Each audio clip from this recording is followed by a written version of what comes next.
I want to be done by 12:01, 12:05.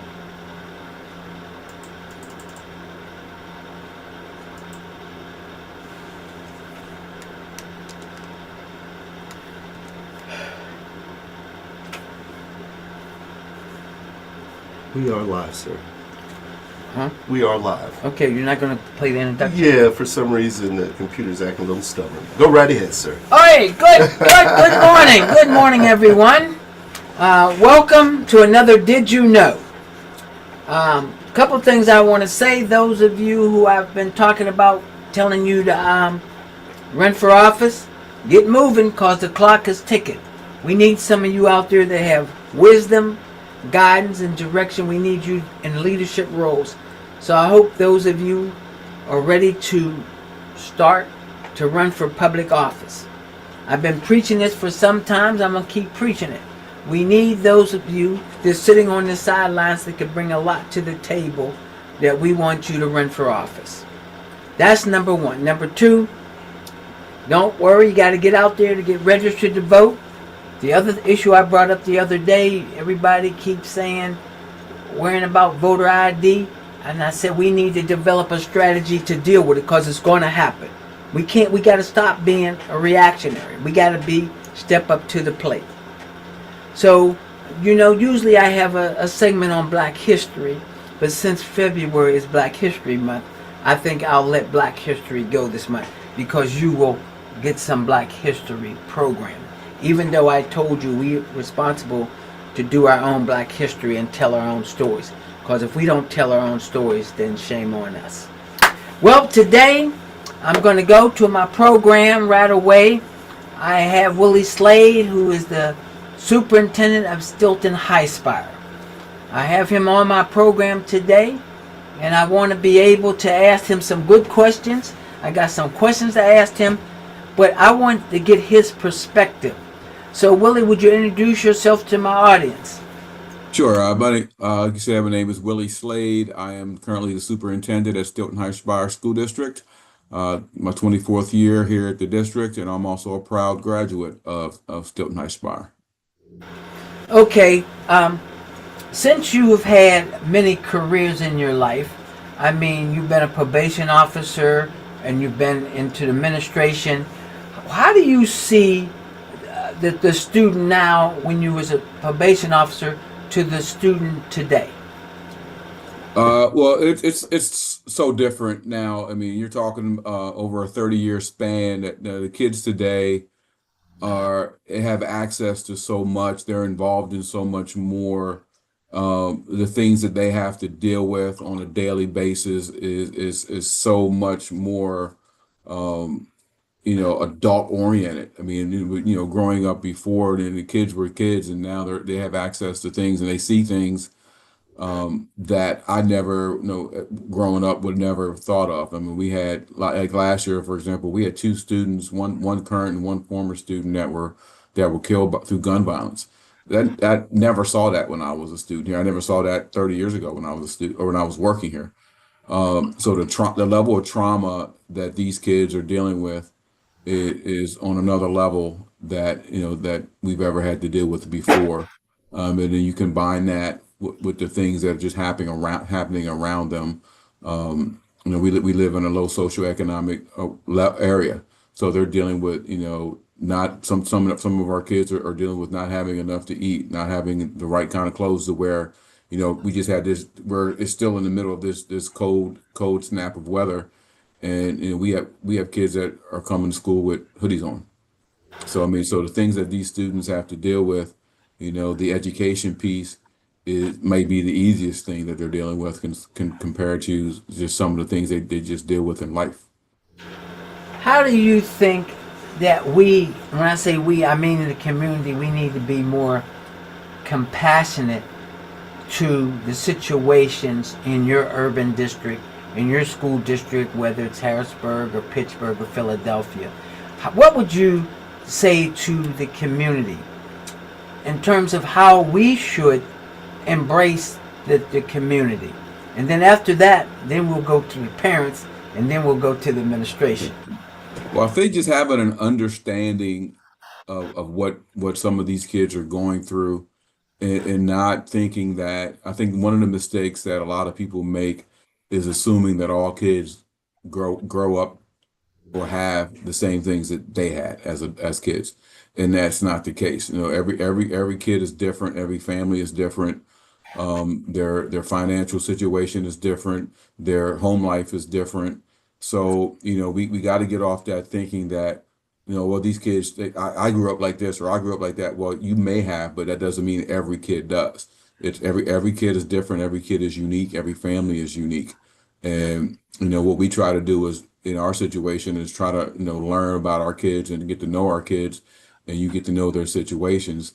And I would love to see people in the community have that same type of understanding and try to get to know the kids and get to know their backgrounds before you judge them and before you come to an idea of what you think they are or what they need to do. Understand what they're going through, and then and instead of being judgmental, try to be helpful. We're always looking for people to be mentors, to come work with our kids, to to do volunteer work in the community or in the schools, because that's really how you can have an impact on some of these kids. I think that's very important what you said.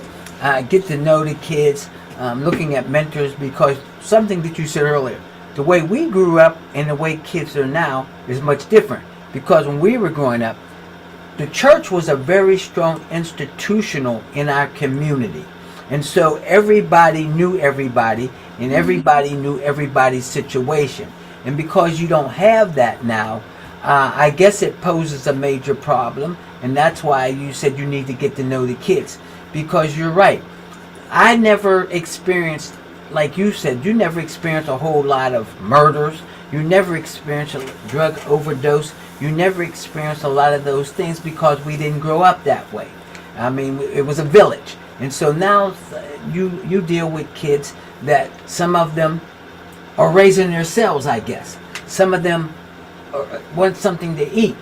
So they're going to balance their lives much different. And so you see that, so you believe that the community need to be more understanding and more compassionate to the environment themselves. Oh, without a doubt. I mean, like I said, it's more. It does take a village, to raise kids and knowing what. I wish the mindset, instead of saying well, these kids need to do this, should be what can I do to help these kids get where they need to be. And especially in a small community like Steelton and Steelton-Highspire all together, we're a very small community, so it doesn't really take a lot of effort to get involved. I mean, we don't need to do a lot. And just a little bit of involvement, just a little bit of help goes a long way here. And I mean, and that's one thing we do get a lot of, and we do have a lot of people that get involved and a lot of people that help. But we always can use more, and especially our kids could always use more. But like you said, it is different. Like I remember when I was growing up. I mean, you knew everybody on the block. All the adults on the block knew you, knew your parents, and it's just not the same. It's not the same type of a community. But the kids have more needs now, also. And so whatever we can do to help these kids. One thing about our district is that we are open to work with any program. We don't have a lot of red tape here, so we're able to get a lot of groups in to work with our kids, and it's beneficial because each kid, like I said before, each kid is unique.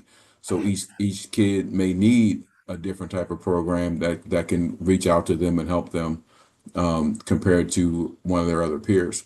So we try to be very open minded about different people or different groups that want to come in with a certain type of program to help our kids, and we're always looking for that next one to come in. A lot of people don't understand this, and you can just articulate on this a few minutes. You do have students, but not only in Steelton now, because they're all over. Even though this program reaches some people in Philadelphia and Pittsburgh and all over, it could be anywhere. Some of the problems are the same. So would you say at the same time, people need to understand there are kids that are homeless. Yes. People don't realize, we all assume every kid goes to their house. People really don't understand there is a student homeless population. Yes, it's. I mean, it's unbelievable. Like I would have never thought about that until I started working in our student services department and actually dealing with that issue. But yeah, it's a big thing all over the place, not just here. I mean, and it got bigger during COVID. COVID, made it even worse, and now, we have several families that have to stay in a hotel, or we have a lot of families that are bouncing around from friend to relative to whatever wherever they can find somewhere to stay, and it's everywhere. It's definitely not just here. It's in all our local schools. It's all I mean, statewide, nationwide. It's an issue. The cost of housing has just blown up, and a lot of people, you know, and a lot of these people, they're working, so it's not like they don't work and they're not earning money. It's just the amount that they make just isn't keeping up with the cost of housing. And a lot of our population are renters. So when we had that, during COVID and right after COVID, when the rental prices just started to just balloon and go up and up and up, the amount their paychecks couldn't keep up, didn't keep up. So a lot of these people were forced to try to find different places to live, and it just caused a huge problem for. And a lot of people don't realize that that's an extra cost on school districts as well, because we have to, if a student, say, if a family loses their home and they're forced to live in a hotel. And there's no hotels in Steelton-Highspire, so they might be in a hotel in Harrisburg or out in Susquehanna Township or whatever, but they're still our students. So we transport those students back and forth to school and to wherever they're staying. Well, that's an extra cost to the district. A lot of people don't realize that those problems that face our families also face the district, and ends up facing the taxpayer, and it all comes down to our society's inability to control the cost of housing. And so it doesn't just affect those individual families, it ends up affecting everybody, because it's everybody's tax money that ends up paying to help these families out. So it's important. I know I heard your opening when you were talking about people getting involved in voting and getting involved in politics. It's a big reason for that. We need to figure out a way to make housing affordable, because it does affect everybody. It doesn't just affect those people that need housing. It affects us all in the long run. So That's good to know, because a lot of people did not know that. People don't know that if they live out there, you're responsible for the transportation. And I'm glad that you brought that up. Also, I want to let's bring up hunger. And the reason I bring up hunger, it's very important because a lot of your kids, or kids all over, go to school for lunch or breakfast or whatever, because they need a snack. People don't understand there's a lot of kids out there. That's where they look for their major meal. And sometimes I know for a fact that I belong to Rotary, and we raise a pancake breakfast for a school district. And the object is to be able to provide assistance on the weekends, to give them a little bag to go home with, so they can have something to eat. Because people don't realize, if there's no school, a lot of times they don't eat. yeah, we have breakfast and lunch for our students, and you're 100% correct. For some of our students, those are the best meals that they get during the day. And so when school isn't open, or during the summertime when school isn't open, some of these families, they struggle. Now, we do have a very, very good social worker here that works for our district, and she does a great job of helping families get to the food pantries that are available, and she does a great job of helping families get food. But it's a struggle, and it's a struggle, especially when school's closed, or in the summertime where we're not open, for some of these families to get that help. And a lot of our families don't have transportation, so if it's not somewhere that they can walk to get that extra help, it even makes it even more difficult. So and we're in our community, we're a food desert. We don't have a grocery store, in our community. So like I said, if you don't have a vehicle, even if you have money, you have the means to buy, but if you don't have transportation, it's difficult because, like I said, we don't have a grocery store that's within walking distance in our community. So if you don't have a car to go out to Union Deposit or to Middletown or to Klein Village in Harrisburg to get or to get to one of the grocery stores, you're still struggling, because we don't have that in our community. So for a lot of our families, it is a struggle. I'm glad you brought that up because people don't understand, even though that's still, people don't understand the boundaries of communities. People don't understand if there's no buses. People don't understand if they don't have no transportation. People don't understand why a lot of mom and pop stores, they're there because, and they spend a lot more money than you would normally pay if you went to the grocery store, is the ability because they can't, because they just can't go. And I'm glad that, sometimes we look at things we take for granted how we are, and we drive past and we want to know why this person isn't that. Let me ask you real quickly, based on the violence, based on the homeless, what is your most important thing in terms of you trying to educate these kids to let them know there's a better life ahead? Well, the one thing the first thing that we try to do here is to make sure our kids understand that we support them. We tell anybody that we hire here at Steelton-Highspire that the number one thing you have to be able to do is support and care about our kids, because if you don't care about our kids know it, and they're not going to respect you if they don't think you care about them. So that's the number one thing, is making sure that you care about the kids. The second thing is just making sure that we're providing the support that our kids need. We have several different counseling services that we provide to make sure that any student who's going through any issues, or whether it be any type of trauma, we have resources for those students. But then academically, the big thing is, the one thing that I when I got this position, which to be the full transparency, this wasn't a position that I was looking to get or trying to get or be even expected to get, but circumstances, things happen. But the one thing that I told the school board, and then I met with our principals for both of our buildings.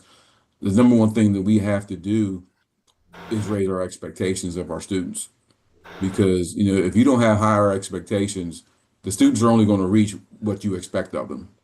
And so that was my number one thing that I told everyone, is that we have to raise our expectations, and that includes our staff, because if you raise the expectations of the students, you have to raise the expectations of the staff, because they got to work harder to make sure our students meet those new expectations.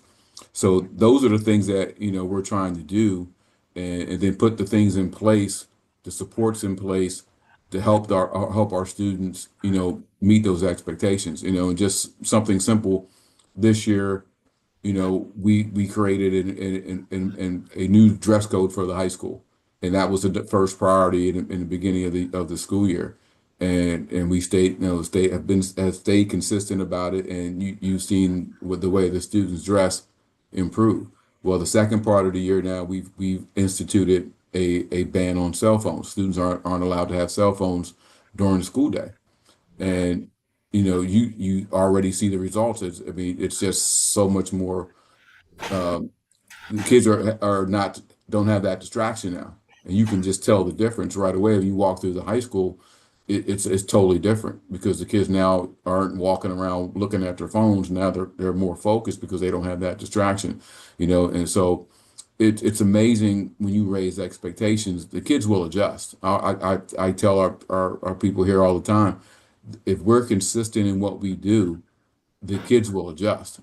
Kids will adjust to anything as long as they have consistency around them, and those two little things has made a difference at the high school, in just a short time period. So now we're talking about doing more things to, like I said, raise the expectations to help our kids succeed, because that at the end of the day, our number one job as educators is to prepare the students for life.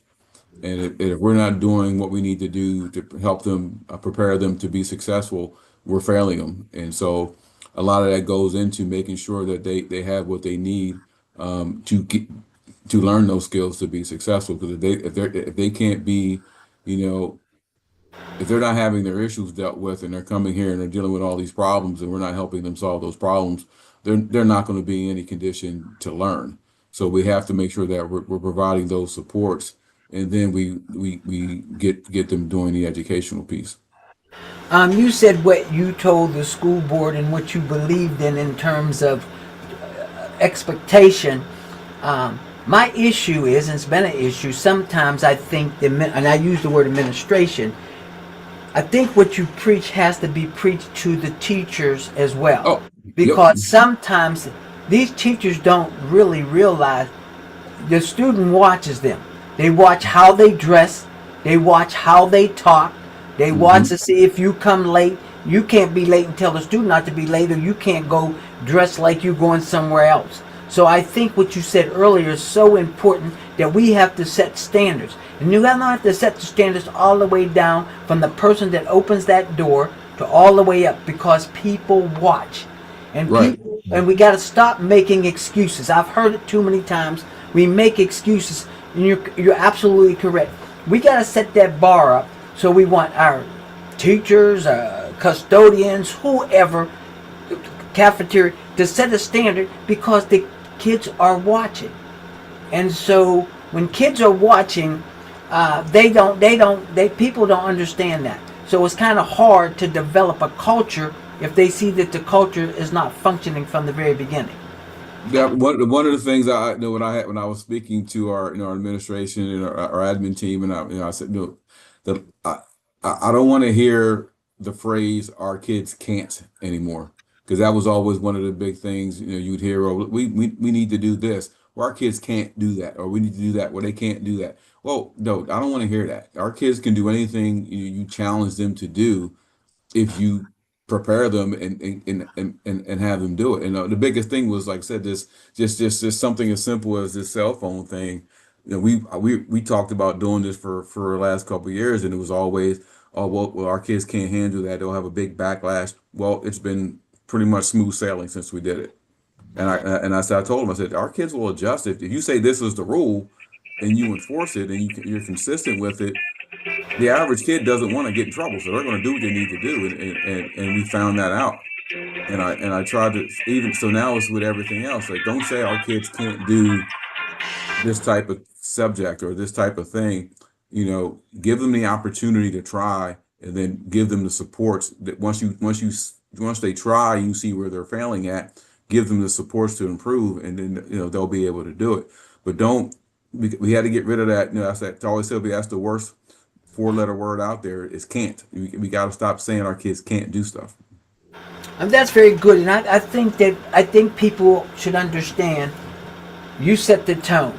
And if you set the tone, they will watch you, and hopefully they will follow. That's in any school district. But school districts have to also understand, parents have to take some responsibility. They want, and I think I just want you just to elaborate on, parents have to take some responsibility. I'm not naive. There are some parents that do take responsibility. There's some kids that are parents that are kids too.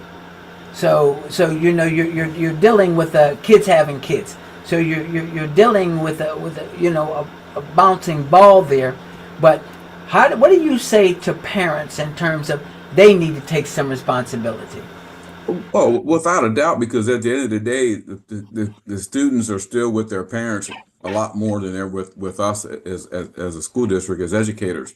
So it's very important that the parents emphasize the importance of education with their kids, and how that it's important to be in school. It's important to do well in school, and not just show up and hang out, and be with your friends. That's not what school's about. It's to get your education. And it's also important for parents to help prepare their kids for school, when they're younger. When you have your kids, and when you're they're 2, 3, 4 years old, 1, 2, 3, 4 years old, really. I mean, right from the start, you should be preparing them so that when they get to start school in kindergarten, they're ready to go. They know their numbers, they know their letters, they know their colors. It's the simple things that they need to know. So, and then, like I said, support when the teacher calls home, listen and support the teacher and what they're trying to do to help your student. It's important because it is, like I said, or like we said earlier, it's a village, and the parents are a part of that village. They're the most important part of that village, because if the student, always would tell people this, if the kid doesn't listen to their parents and the parents don't have control over their kid, it's going to be very difficult for us to do a lot for that kid, because if they don't listen to the parent, they're not going to listen to us. So if the parent is telling the kid, hey, you need to make sure you're doing your homework, making sure you study, and then when the teacher says it on top of that, we're going to have something, because they're hearing it at home and they're hearing it in school. But if we say, hey, when you get home, make sure you're studying chapter 2, or make sure you're doing your homework, and then the student gets home and the parent says, well, I don't care if you do that or not, don't worry about it. Well, they may not do it, and now we have no backup when we call home and say, hey, Johnny didn't do his homework, and if the parent doesn't, well, hey, that's no, I don't care. Then what do we do? So it's definitely a team effort, and I think, like, for the vast majority of our parents want to see their kids do well. They want to see their kids be successful. You know, but we need that to be 100%. I mean, for us as a school district to get where we want to be, and for our students to get where we want them to be, we need 100% buy-in from all the parents. We To be honest, we need 100% buy-in from the entire community. Because it's going to take everyone to get us where we need to be. But I think we got a really good team here at the school right now. I think everybody, really wants to see are here for the right reason, which is to see our kids succeed. So now it's all about, like you said, getting the buy-in from the parents, getting the expectations where they need to be, and then getting it going. So. What do you see overall in terms of the pitfalls and the trouble ahead that you see for districts like you, that people need to understand, whether it's the tax base or whatever? What do you see the downside, and what do you think that society should do, or our community taxpayers should do for you as a district, or as students or pupils or whatever? Yeah, we live. I mean, unfortunately, in our community, we live in a very low socioeconomic community. We lost, like, one of our biggest tax base was the steel mills. Everybody knows, and everyone knows that situation. So, we are in a financial, hardship. Our tax base, our tax money that comes in locally isn't that as much as people might think it is. It really isn't. We live in we have a lot of rental properties in the district, and what a lot of people don't realize is that you take a house that used to be a single family home, and this is how much the real estate tax is. Well, when that home gets split into 2 or 3 apartments, and now instead of having 2 kids who may have lived at that home, now it might be 6, 7, or 8 kids. Well, that tax money from that property is still the same. So now we have the same amount of tax money, but we have to spend it on more kids from that property. So that's just an example of how the tax base has shifted. Then you look at the value of the properties in the community, compared to some of our suburban neighbors. We don't get the same amount of tax base locally.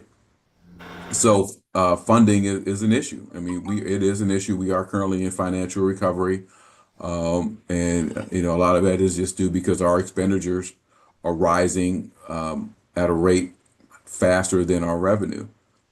So we are working with the PDE, Pennsylvania Department of Education, to try to figure out ways to solve that problem. And we did get some extra funding this past year from the state, and they've been great working with us. I can't say enough good things about the work they're doing to help us.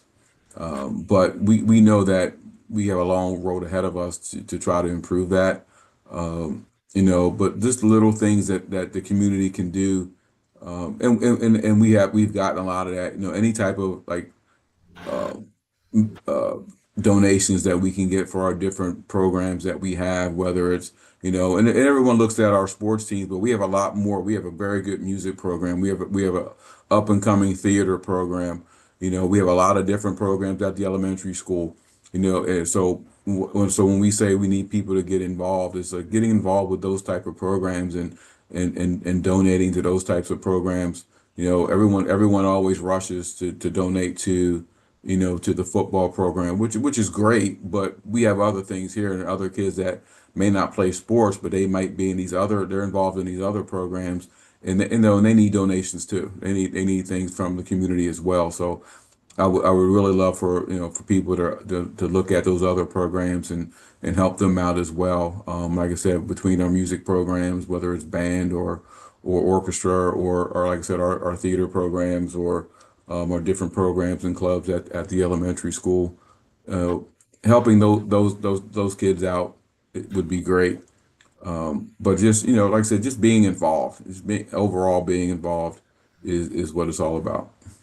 Um, as a superintendent, what would you, not only as a superintendent, but as a person that grew up in the community, and I know you very well, what message would you leave to my audience? What message would you leave to my audience that you think is the most important thing, or one of the most important things that you have said today, or want to say today? I think it always goes back to just understanding where our kids are coming from, and being supportive of them, instead of just reinforcing negativity towards them. I think our kids need more positive support and people just letting them know that they believe in them and that they can, we believe that they can do well. We don't just believe that they can do well, we know that they can do well, especially those of us that grew up in the same community. If you grew up and you're from Steelton or you're from Highspire, you can tell these kids, hey, look, I know you can do well because I grew up in the same streets that you're growing up in, and I'm doing well. So I think our kids need to see that you can be successful coming from Steelton, coming from Highspire. Whether you live on Second Street or you live on St. Mary's Drive or you live on Lincoln Street or you live in Coldcrest. No matter what, you can be successful if you put your mind to it and do the little things that you need to do. You can be whatever you want to be. So I think we need more people supporting our kids in that way, and not perpetrating that negative image, saying oh, these kids, these still high kids can't do this, and like I said, that can't work. Or they can't do this and they can't do that, or this or that. You know, get to know our kids, because we have a lot of great kids that attend our schools and do a great job every day. And I just wish people would take the time to get to know some of these kids and really see what we see here. Like I said, everyone focuses on the one or two negative things that happens, and then tries to blanket everybody with that same thing, and they don't understand that 99% of our kids do great things every day. And you're always going to have that 1 or 2% that are going to get in trouble. That's every school. Everyone here or anyone who went to school, you're always going to have those kids that do the wrong things and make bad decisions. But the vast majority of the kids do what they need to do. And I think that's where we need people to understand that it's the same here. The vast majority of our kids do great things every day. I think what you said can be duplicated in many districts. I think what you said can be all over. What you just said. And I'm going to say this, and I'm going to end my program. Taxpayers, parents, you have a responsibility as well to not let the school district off the hook, vice versa. Neither one should let either one off the hook. And something you said, some of these school districts, and I will say no names, some of the school districts, I know this for a fact, you allow some kids to get away with such and such, or they don't understand kids watch everything you do. And that's no matter what school district that you're at. And I think that the reason I wanted you on, to give your perspective of how you see things. Even though you may be still in Highspire, I can assure you whether it's in Pittsburgh and whether it's in Westinghouse or whatever, in Philadelphia or wherever, they have some of the same problems. They have the Oh same yeah. problems. They have hunger, they have behavior problems, they have kids or whatever. But at the same time, it's a responsibility of the parent and the taxpayer to hold the district responsible. Because one of the things, and before I close, I'd like to ask you this question because I hear it all the time, especially in the capital. They say, well, we give all this money to these schools, but where is the results? So how would you respond to that? Well, I think the results are what you see every day. You see, like I said, you see kids being successful and doing great things. That's the result. I mean, I don't know. Like I always look at that, and I think people, when they ask about results, don't look at kids and they look at test scores. They look at, whatever. And I said, look at the kids. What are the kids that when they leave here, when they graduate, and 3, 4, 5 years down the line, what are those kids doing? That's where you see the results. The results aren't what the kid does on June 3rd when they graduate. It's what's going on with that kid, 3 to 5 years later. Are they being a productive citizen in the communities? Whether they stay here locally or they move somewhere else, are they being a successful person? Are they being productive? And to me, that's where you see the results. And I think sometimes we get so caught up in test scores that we forget about the kid, and because to me, the kid is more than just a test score, because I've always believed that test scores don't always tell you everything, because I'm sure there's kids who do great on the test, but are they doing great in life? And I look at a lot of our kids.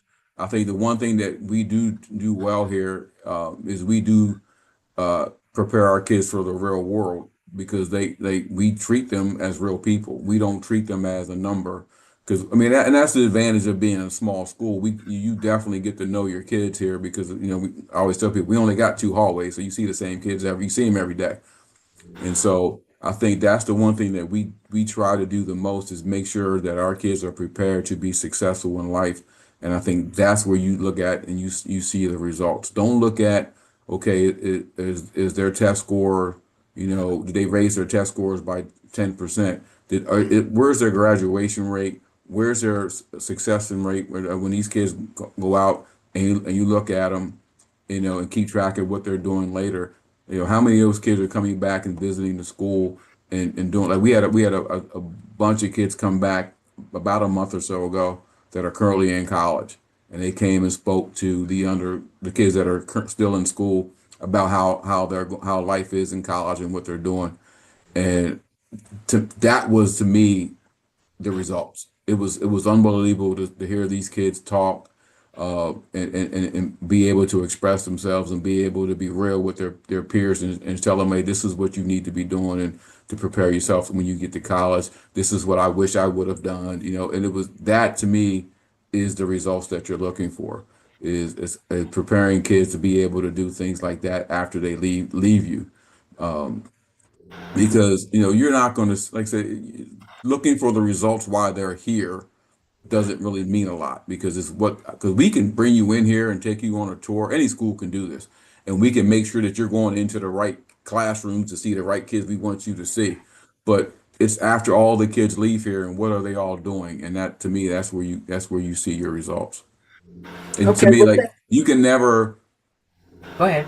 you can never spend enough money on on on education. I mean, we've had this conversation, but I'm a true believer. I think education should be free all the way through public college, because we need to make sure our kids are getting educated. And I know, coming from here, that we have kids that can do well in college but can't afford to go because they don't have the money. So to me, it's like we don't spend enough on education to make sure that all of our kids have the opportunity to get a great education. Okay, well, I think I'm going to leave on that because something you said at the end. We want to make sure the test scores is not always the end result. It's where they end up in life, to stay in life. And I hope people understand that and look at, you're doing a wonderful job. And I hope a lot of my audience understand that not only you doing a wonderful job, but a lot of them other school districts out there that you all belong to, maybe you might want to take some of his philosophy and try to take that to where we are. Because as you said earlier, success is at the end. Success, you start from the very beginning, so you want those young people to know their colors and their numbers before they get to school, and when they get out, you want them to be very successful in life. So I want to thank you for coming on my program today, and have a good day. But remember what he said, it's your responsibility, it's my responsibility. So when I close this program, I want all of you to go and look at yourselves in the mirror. Have a good day. Thank you. Thank you. Thank you for joining the Richard Utley Show on The Voice 17104. We will be here on The Voice 17104 every first and third Tuesday from 6:30 p.m. to 7:30 p.m. Once again, thanks for viewing. Remember to visit us on Facebook at Richard Utley, and we welcome your questions and or comments. Thank you, Mr. Slade. Have a great day, sir. All right, you too.